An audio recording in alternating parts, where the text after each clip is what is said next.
प्रधानमंत्री कहते हैं कि जहां मैक्सिमम टेस्टिंग हो आप अधिकतम से अधिकतम नंबर बताइए, इसमें कोई शर्माने घबराने की बात नहीं है। लेकिन बीजेपी के प्रवक्ता टीवी पर बैठकर कहते हैं 60,000 केस है, देखो इनसे तो संभला नहीं।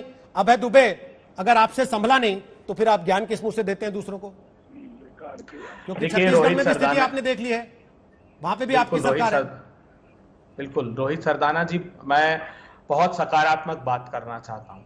देखिए, आज समूचे विश्व को अगर देखें तो हम यूएस को देखें तो हमसे लगभग 3 गुना कम केस आए हैं, 78,000, ब्राजील 75,000, टर्की 62,000, और आप चौंक जाएंगे सुनकर चाइना में कल सिर्फ 12 केसेस आए हैं। हमको गंभीरता से विचार करना चाहिए। 2 लाख केस का अर्थ क्या है? पूरा सिस्टम कोलैप्स हो जाएगा, इतने संसाधन हिंदुस्तान के पास नहीं है। मैं टीके की बहुत बात हो रही, छोटा सा प्रकाश डालना चाहता हूं टीके पे। पार्लियामेंट्री स्टैंडिंग कमेटी की रिपोर्ट 8 मार्च को आई है साइंस की। उसने ये बताया है कि कोविशील्ड ने जो उसको कहा है आकर स्टैंडिंग कमेटी को कि उसकी जो वैक्सीन बनाने की क्षमता है वो 70 मिलियन पर मंथ की है और कोवैक्सीन की सिर्फ 10 मिलियन पर मंथ की है। इसका अर्थ यह है कि 8 करोड़ टीके हर माह बनाने की क्षमता है। आज हम 11 करोड़ 44 लाख 93 हजार टीके लगा चुके हैं और पर मंथ हमने 16 जनवरी से अब तक प्रतिदिन सिर्फ 12 लाख 77 हजार टीके लगाए। रोहित सरदाना जी, आज बड़ा संकट देश के सामने ये खड़ा है कि जो 11.5-12 करोड़ टीके हैं, इनको अगले महीने दूसरा डोज कैसे दोगे? ये सरकार ने दूरदर्शी व्यवहार किया ही नहीं हिंदुस्तान के साथ। इस हिंदुस्तान के पास एक अवसर था जब स्पुतनिक ने अप्लाई किया था। आप कल्पना कीजिए, रशिया ने 11 अगस्त को उसको अप्रूवल दे दिया। उसने कहा कि इम्यूनोजेनिसिटी डेटा, सुनिए ना, आपने कहा मैं कोई राजनीतिक बात नहीं करूंगा, लेकिन मैं एक सवाल पूछना चाहता हूं। सर, आपके पास दुनिया जहान का ज्ञान है, अपनी सरकार को छत्तीसगढ़ में इतना नहीं बता सकते कि कूड़ा ढोने वाली गाड़ी में लाश तो मत उठाओ, इलाज नहीं दे सकते तो? मरने के बाद तो इतना सम्मान कर लो आदमी का, जीते जी नहीं करते तो? मैं चाहता हूं कि आप पूरा अवसर मेरी बात का दें। 1,18,000 एक्टिव केसेस हैं छत्तीसगढ़ जैसे छोटे राज्य में। आप जानते हैं क्या हुआ इस हिंदुस्तान के साथ? देश के प्रधानमंत्री जी, मैं आपसे पूछना चाहता हूं, बताइए, 21 अक्टूबर को जब हमारे सर्वाधिक टेस्ट हो रहे थे, 14,69,000 हिंदुस्तान में टेस्ट हो रहे थे क्योंकि 52,000 केसेस थे। हम उसको धीरे धीरे रिड्यूस करके हिंदुस्तान में सबसे कम 8 फरवरी को 8,715 केस पर ले आए प्रधानमंत्री जी। आज जब 2 लाख केस है तो उस दिन से भी कम टेस्टिंग, 13 लाख के लगभग हम टेस्टिंग करा रहे हैं। ये आपको इस पर एक बार गंभीरता से विचार करना चाहिए था।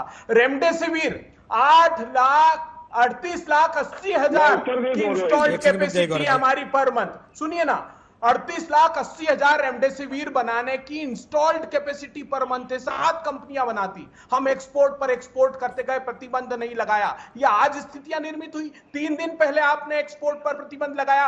राहुल गांधी जी को याद करिए, उन्होंने कहा था प्रधानमंत्री जी एक बड़ी सुनामी आने वाली। प्रधानमंत्री जी अब की बार ट्रंप सरकार और लिट्टी चोखा खाने में लगे हुए थे। प्रधानमंत्री को कहा कि आप कोरोना वायरस को कंटेन नहीं कर रहे, इस तरीके के लॉकडाउन से सिर्फ इकोनॉमी को कंटेन कर रहे हैं। ये है, क्या महाराष्ट्र में, क्या छत्तीसगढ़ में बीजेपी लड़ रही थी कोरोना से या आपकी सरकार सत्ता में थी? अजय आलोक, ब्रेक पर जाना है, उसके पहले आपसे कमेंट लेना चाहता हूं।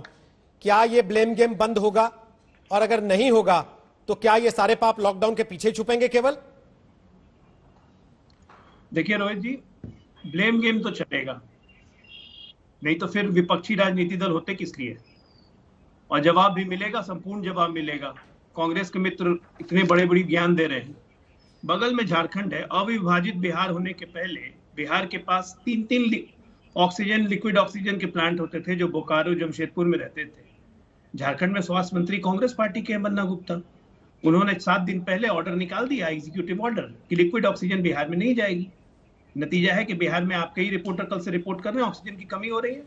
अब हम उत्तर प्रदेश से मंगवा रहे हैं, वेस्ट बंगाल से मंगवा रहे हैं, वहां भी मना हो गया है। तो ये है ब्लेम गेम, लेकिन ये सच्चाई है। एग्जीक्यूटिव ऑर्डर की कॉपी निकाल लीजिएगा, इसका भी जवाब दें कांग्रेस पार्टी क्यों कर रहे हैं भैया ऐसा, और जबकि वो संपत्ति तो बिहार सरकार की है, डिस्प्यूटेड है सुप्रीम कोर्ट में, उसका जवाब नहीं देंगे तो ब्लेम गेम चलेगा। सच्चाई है, एक डॉक्टर की तरह बता रहा हूं आपको, जिस ढंग से केसेस बढ़ रहे हैं, एक एकदम एडमिनिस्ट्रेटिव डिसीजन होना चाहिए। अगर लॉकडाउन की जरूरत है तो हर जिलों में होनी चाहिए, इसमें कोई शक नहीं है।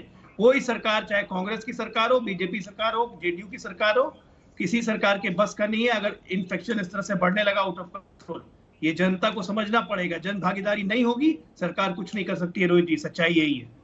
अजय जी, जनता बाहर कब आई? जब सरकार ने कहा कि अब अनलॉक हो रहा है। एक फेज आया, दूसरा फेज आया, तीसरा फेज आया, चौथा फेज आया, पांचवा फेज आया। जैसे जैसे जो खुलता गया, जनता की भागीदारी उसमें बढ़ती गई। अब यह कहना कि जनता जिम्मेदार है, क्या सरकारें यह कहकर जनता के सिर ठीकरा फोड़कर अपना पल्ला झाड़ सकती है इस बात से कि एक साल में उन्होंने क्या तैयारी की थी? और क्या सारे पाप लॉकडाउन के पीछे छुपाए जाएंगे?